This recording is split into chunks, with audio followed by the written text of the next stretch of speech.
Today on Bakes and Blenders, you're going to learn how to make these beautiful blueberry tarts. We've got a lemon zested almond pate sucree, a lemon cream cheese mousse, and a fresh blueberry coulis.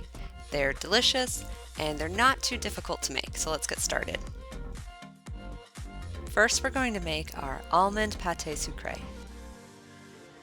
Add your cold cubed butter, powdered sugar, and lemon zest to the bowl of a stand mixer.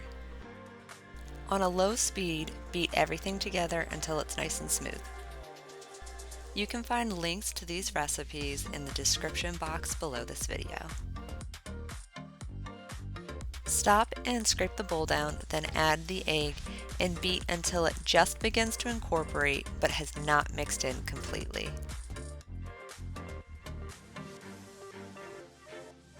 Now you can stop and scrape your bowl down again. Add the almond flour and the salt and mix on a low to medium-low speed until well combined. Once we add the all-purpose flour, we want to do as little mixing as possible, so it's important that all of your ingredients are very well combined before we add that all-purpose flour.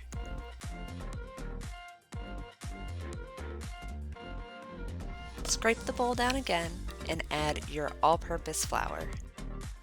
Mix on the lowest speed possible until the ingredients are just coming together and are almost completely mixed. There will be a few streaks of flour in your dough. Finish mixing your tart dough by hand with that spatula to make sure that there are no dry ingredients left. Turn your pate sucree out onto a piece of plastic wrap and shape into a rectangle.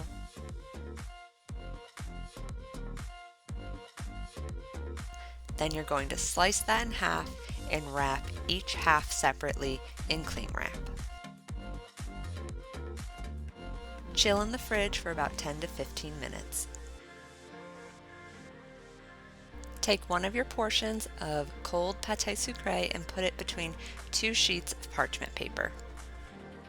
You're going to roll the dough out, trying to make it roughly the shape of your parchment paper, going for a thickness of 2 millimeters or 1/16 of an inch. My rolling pin has the thickness guides that I can attach to the end, and this is incredibly helpful for rolling out the tart dough. Now, if you're very comfortable with working with tart dough and lining mini tart pans, you can go a little bit thinner, but I don't suggest going any thicker.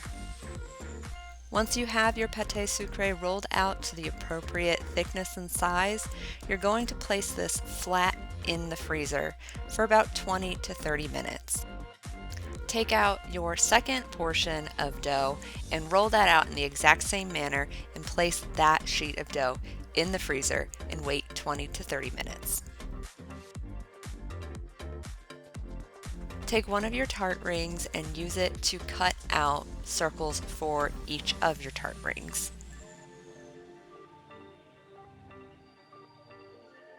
Use a small offset spatula to gently remove those circles of dough from your parchment paper and line the bottom of the rings. Your tart rings should be on top of a perforated silicone baking mat on a baking sheet. You're going to press the dough into the bottom, trying not to handle it too much. You can find links to the products that I've used in the description box below this video. Once you're done with that, go ahead and place your baking sheet in the fridge to chill while we work on the second portion of frozen dough. And don't forget to save your scraps of dough. Gently press them together, wrap them in cling wrap, and place them in the fridge. We're going to use them again later. We're going to slice our second sheet of frozen dough into strips that we'll use to line the sides of our tart rings. The strips need to be long enough that they will wrap around the inside of the rings and wide enough that there will be dough extending above the tart ring. I aimed for strips that were about 10 inches long, and really I only needed them to be about 1 inch thick, but I just used the thickness of my ruler. Take your baking sheet with all of your tart rings out of the fridge. Time to line them. Use a small offset spatula to remove one strip of dough from your parchment paper. Line the inside of one of your tart rings with this strip of dough. You want to press gently so that the tart dough sticks to the side of the tart ring, and where the two edges of your strip overlap, you're going to very gently trim the excess dough and press the edges together. Now you need to seal the seam between the circle of dough on the bottom of your tart ring and the strip you just added to the sides. Use your finger and gently and carefully work your way around the ring, sealing those two pieces of dough together so that they will form one cohesive tart shell. Repeat this process with all of your remaining strips and tart rings. You'll want to work as quickly and carefully as possible. As the dough stays out at room temperature, it will soften and become very difficult to work with. If at any point your dough is just too difficult to deal with, you can either pop it back in the fridge or even the freezer for just a few minutes to give it time to solidify again. Once you've finished lining all of your tart rings, put your baking sheet back in the fridge to chill for about 10 minutes. Take the chilled tart shells back out of the fridge and ensure that the sides of the tart shells are well adhered to the rings. If they aren't, they could collapse or fold in on themselves. Now we need to trim up those tart shells. Use a sharp knife to cut off the excess dough. Use the tart ring as a guide and gently glide your sharp knife horizontally across the tart ring to carefully remove any excess pâte sucree. Give your tart shells a once over to make sure that they are in good shape. You're checking to make sure that the sides are pressed into the tart ring, that the base and the sides of the shell are sealed together to form a seam, and to make sure that there is no excess dough on the top of the shell. Now take a fork and prick the bottom of each tart shell.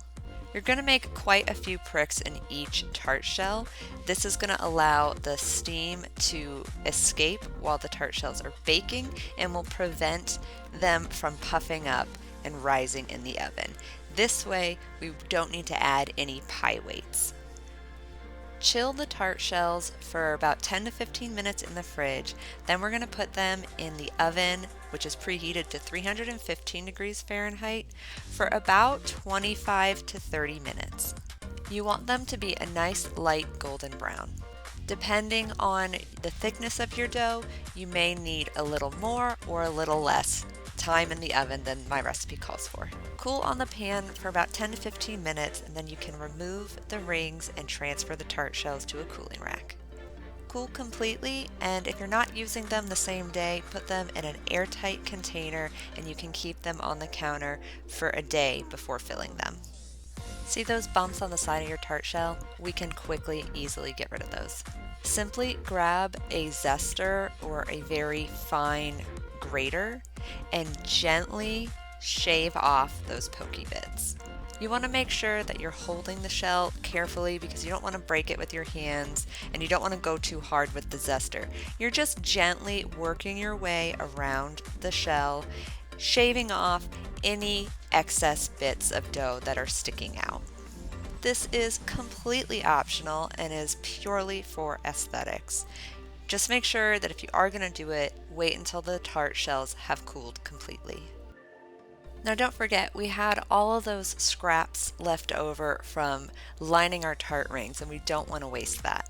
I saved all my scraps, pressed them together and let them chill for a little bit before I rolled them out same exact way as before in between two pieces of parchment paper and then froze that for 20 to 30 minutes. This time around, however, I decided to use my other mini tart pans. I had 6 of them and I just pressed them into the dough to create the rough shapes for my tart shells. This wasn't a perfect way to line them, but it wasn't a big deal. I just used the rest of my scraps to kind of patch up the sides of my tart shells. They look a little rough at first, but they came out totally fine. Just like with the tart rings, you're going to line them, chill them, trim them up, and dock them, then chill them again. I baked these for the exact same time and temperature as my tart rings. These mini tart pans are so much easier to use. I don't think they look quite as cute and elegant as the tart rings, but I mean, we're splitting hairs, guys. They both work wonderful, so use what you have if you already have either mini pans or tart rings.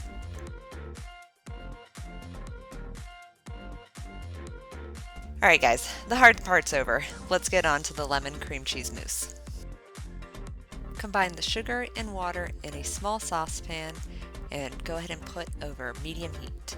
Bring to a boil and continue to cook for about a minute. Set aside to cool for about 5 minutes. Place the cubed cream cheese in a microwave safe bowl. Microwave in 30-second bursts at 50% power, stirring well after each burst. This should take about 2 times in the microwave, and you want the cream cheese to be warm, smooth, and melty.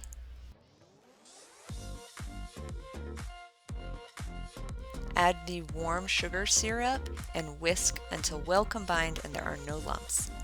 Set the cream cheese mixture aside while we whip our cream. Combine cold heavy whipping cream and your lemon zest in a bowl. Using a chilled bowl can really help your whipped cream whip up sturdy and quickly. Beat your whipped cream until you have stiff peaks, but you do not want to overmix, so air between medium and stiff peaks. Once I'm almost to stiff peaks, I like to switch to a balloon whisk and finish by hand. If you're enjoying this video, go ahead and give it a thumbs up, and don't forget to subscribe so you can see more of my videos. Gently fold your whipped cream into the cream cheese mixture. Fold gently so you don't knock out all of the air that you've incorporated into the cream, and as soon as it looks like it's combined, we're going to transfer it into a piping bag. Grab your tart shells and snip off the end of your piping bag. You're going to pipe an even layer of the lemon cream cheese mousse into the tart shells. You want to aim to fill them about halfway.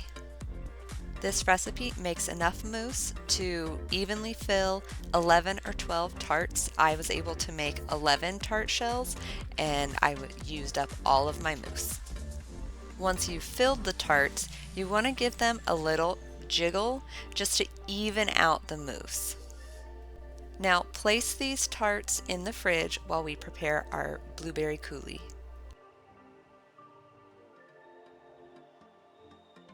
In a small bowl, combine the unflavored gelatin and water, stirring well to make sure there are no lumps.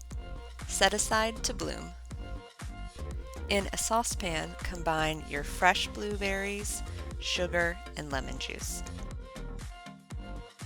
Place the pan over medium-low heat. You're going to slowly increase the temperature to a medium temperature.